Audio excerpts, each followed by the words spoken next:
Assalamu alaikum, sixth class. How are you? Fine. As you know that we are studying Pak study, and the writer name is Peter Moses. We are studying the part of history, and today we are studying the chapter number is 25, and the chapter name is the struggle for freedom.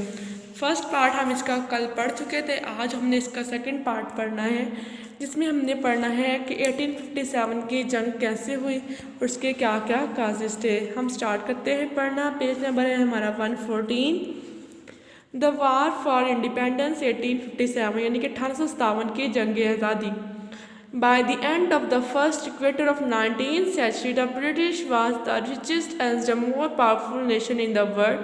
वो कहते हैं 19वीं सदी के अख्ताम तक British जो हैं वो दुनिया की मजबूत तरीन नेशन बन चुके थे। The Napoleon the rulers of the French has been defeated the Waterloo and was no longer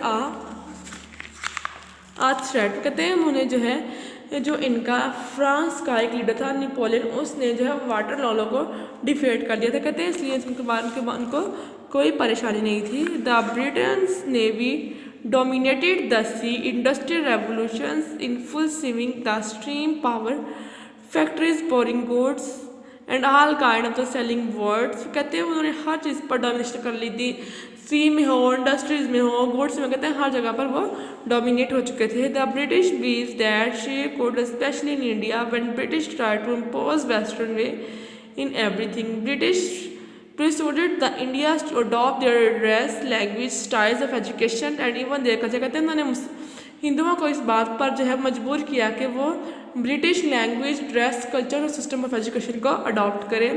they could not see the Asian cultures through different very equally goods and had indeed it but in practice much longer than house in the west. कहते हैं वो नहीं देखना चाहते थे Asian culture को। कहते हैं इससे उन्होंने उनको मजबूर कर दिया कि वो वेस्ट के कल्चर को अडॉप्ट करें।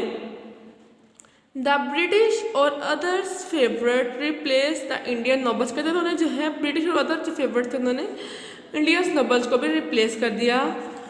There were of course some goods and far saying westerns but the majority firmly believe in the security in every way of the European. कहते हैं मोस्टली जो है हर जगह पर यूरोपियन की सिक्योरिटी हो चुकी थी। The main cause of war. कहते हैं बुनियादी मकसद क्या था इस जंग का।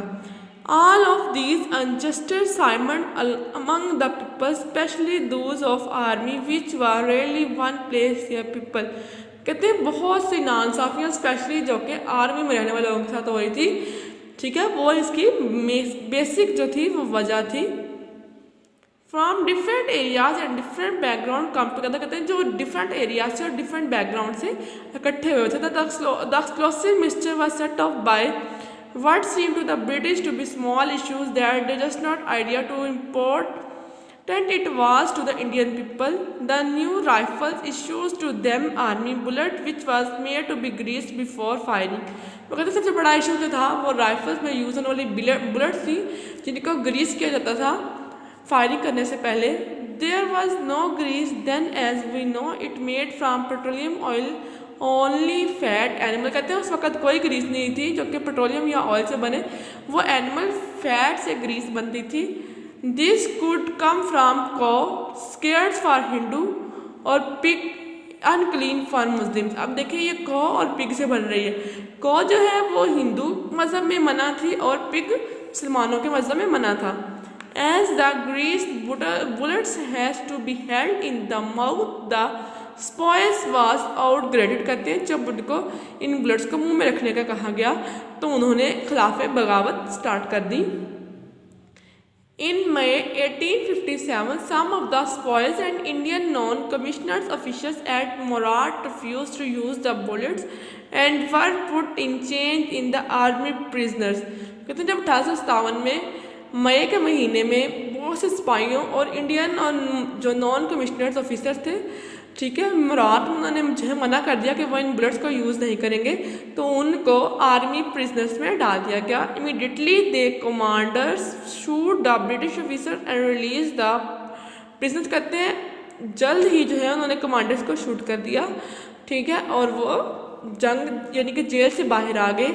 The Maratha garrisons marched to Delhi and release the old emperor Bahadur Shah, who was to be forced to live in semi imprisonment in the gate house of Red Fort. कहते हैं उन्होंने ये जो मराठ के ब्रिटिश लोग थे, ठीक है, उनको हराने के बाद इन्होंने दिल्ली की तरफ जो है वो मूव किया और वहाँ पर जो ओल्ड एम्पीरियर था बादशाह था बहादुर शाह जफर, उसको आज़ाद करवाने की कोशिश की, जिनको मजबूरन जो है वो रेड फोर्ट किला में, लाल किला में कैद कर कर रखा हुआ था। The uprising spread of Lucknow, Jhansi and Kanpur where spice defeated the British army. कहते हैं इनकी बढ़ती हुई तादाद जो है वो लखनऊ में, झांसी में और कानपुर में जो था वो ब्रिटिश आर्मी को हरा दिया था। There were also uprising in the Deccan, Mumbai and Maratha territory. कहते हैं इन्होंने दक्कन में, मुंबई में और मार्थन एरियाज में भी अपना कब्जा जमा लिया था। The Delhi was besieged by the British but let hold for the many months. The defeaters come out at night and inflicting many casualties on the British force। कहते हैं जो है दिल्ली जो था अभी भी ब्रिटिश के कब्जे में था, लेकिन कहते हैं एक रात को उन्होंने इस पर हमला किया, ठीक है, और कहते हैं कि ब्रिटिश फोर्स का और इन सिपाहियों का आमना सामना हो गया। But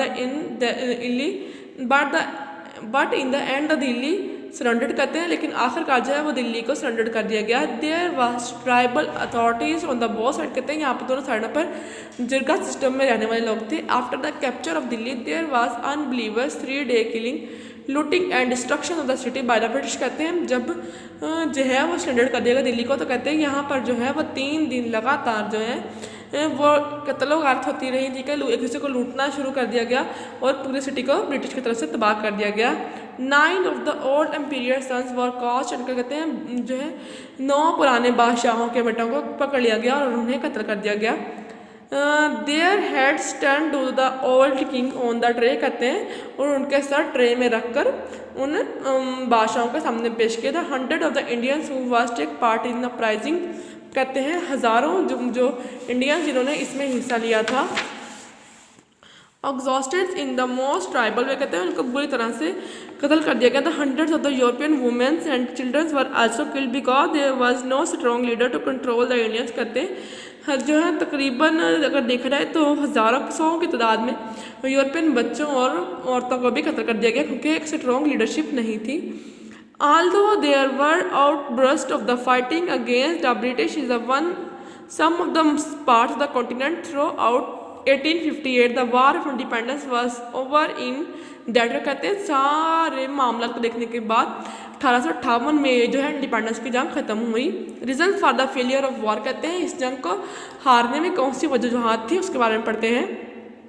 apart from the Rani of Jhansi and Nana Sahib's of the Kanpur were no leaders who could unite whole population. कहते हैं झांसी की रानी और जो है वो नाना साहिब जो थे कानपुर के, वो अपने लोगों को जो है वो जमा करने में नाकाम हुए थे। The divisions between the Hindu and the Muslims were too great. कहते हैं मुसलमानों और हिंदुओं के दरमियान जो इख्तिलाफ था वो बहुत ज़्यादा था। There was at the age no enough unity and nations among the Indians. कहते हैं यहाँ पर जो है वो इनके दरमियान कोई यूनिटी नहीं थी। The scattered uprisings were not coordinated और plan so there did not have a strong effect. कहते हैं इनके दरमियान कोई कोऑर्डिनेशन और प्लान नहीं था, इसलिए कहते हैं कोई जो है वो अच्छा असर नहीं पड़ सका। The discipline of the spoils often broke down when they were on its own while those still under British orders were more discipline. कहते हैं इनको तो डिसिप्लिन नहीं था बनस्बत इसके जो कि बरतानिया के अंडर थे। In general the British forces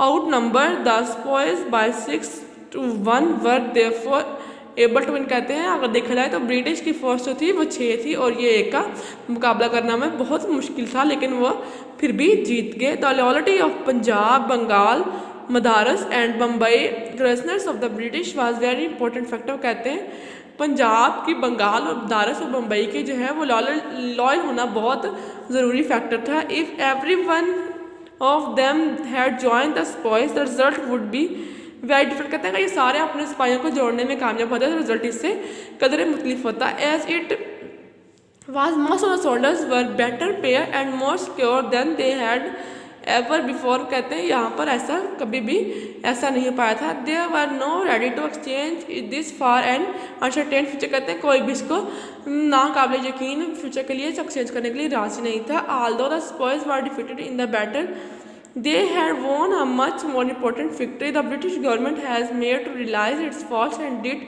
much in the next 15 years to correct them। कहते हैं जो है इनको कहते हैं अगर देखा जाए तो ब्रिटिश स्पॉइल्स हैं और हार भी गए हैं, लेकिन फिर भी उन्होंने कहते हैं वो एक दफ़ा से एक तरह से जीत गए, क्योंकि उन्होंने ब्रिटानिया के गवर्नमेंट को एहसास दिला दिया कि उनके में बहुत सी कमियां हैं और उन्होंने इनको अगले 15 सालों में ख़त्म करने की कोशिश की। आज हमारा चैप्टर कंप्लीट हो गया है। ठीक है, 6th क्लास। अल्लाह हाफिज़।